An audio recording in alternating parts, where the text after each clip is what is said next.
अस्सलाम वालेकुम रहमतुल्लाहि व बरकातुहू। व्यूअर, हम आपको एक अरबी ज़बान में इसको लबनिया बोलते हैं और पाकिस्तानी ज़बान में इसको बर्फ़ी बोलते हैं। हमने 1 कप पानी डाला, ये वाला कप था, इसमें हमने पानी डाला इसमें, और तकरीबन 1 कप इसमें चीनी डाली है, ये वाला कप ही।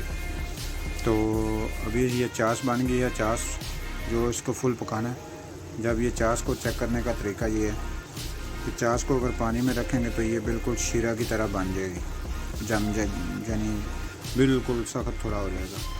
तो अभी हम इसको चेक करते हैं। चेक करने के बाद फिर हम आपको दिखाते हैं कि हमारी चाश तैयार है कि नहीं। अभी हमने इसको चेक किया, लेकिन जिस तरह की मकदार हमको चाहिए अभी उस मकदार में आई नहीं है।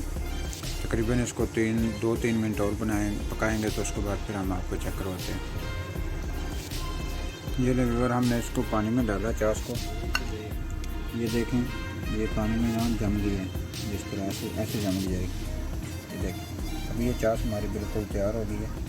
तो अभी हम इसमें क्या जी व्यूअर, हमने इसमें अब बटर डाला है और मक्खन डाल के हम इसको मिक्स करेंगे। इसमें देखिए, हम इसको मिक्स कर रहे हैं और मिक्स करने के बाद फिर हम इसको थोड़ा ठंडा करेंगे। ये बटर जो है अब इसमें हल हो जाएगा।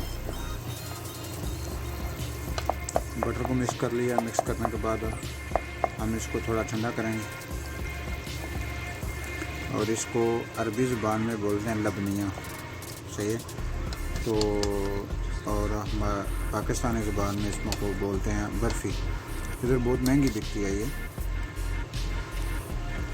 तो अभी हम इसको इस तरह छोड़ते हैं और फिर हम थोड़ी देर के बाद फिर आपसे मिलते हैं। इसमें क्या जी और देखें, हम इसको ठंडा कर रहे हैं और इसमें हमने जो मक्खन है वो ऐड किया है, सही है। तो इसकी ये हालत फिनिशिंग हो गई है, रंग इसका तब्दील हो गया, मक्खन की तरह का रंग हो गया इसका। तो अब हम इसको, चूल्हा हमारा हमने बंद कर दिया हुआ है पहले से। तो अब बस हम इसको हिला रहे थे ताकि इससे अंदर से जो स्टीम है वो खारिज हो गया, और इसको हम ठंडा कर रहे हैं। तो तकरीबन 2 से 3 मिनट तक हम इसको इस तरह ठंडा करते रहेंगे। तो फिर उसके बाद फिर आपको दिखाएंगे इसमें मज़ीद। जी व्यूअर, अब हम इसको ठंडा, हमने तकरीबन इसको 3 से 4 मिनट हिलाया और अभी हम इसमें दूध ऐड करते हैं। ये खुश्क दूध है, ये देखें, ये वाला। अभी आप कोई भी कंपनी का ले सकते हैं, और हमने ये कंपनी का लिया।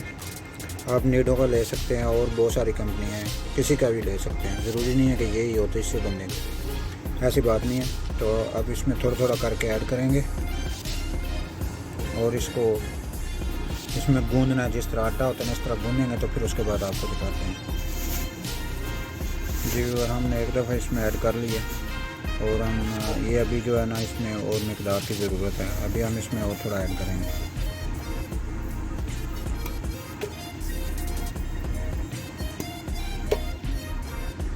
जी हमने ऐड कर दिया। तकरीबन इसमें 200 से 250 ग्राम तक हमने ये जो है ना ऐड किया, और उसके बाद फिर हम मिक्स करते हैं। जी व्यूअर, हमने अब इसको निकाल लिया प्लेट में। तो अभी इसमें इसके ऊपर हम जो है ना ड्राई फ्रूट्स नट्स लगाएंगे, और फिर उसके बाद हम इसको फ्रीज़र में रखेंगे तकरीबन 1 से 1.5 घंटे के लिए।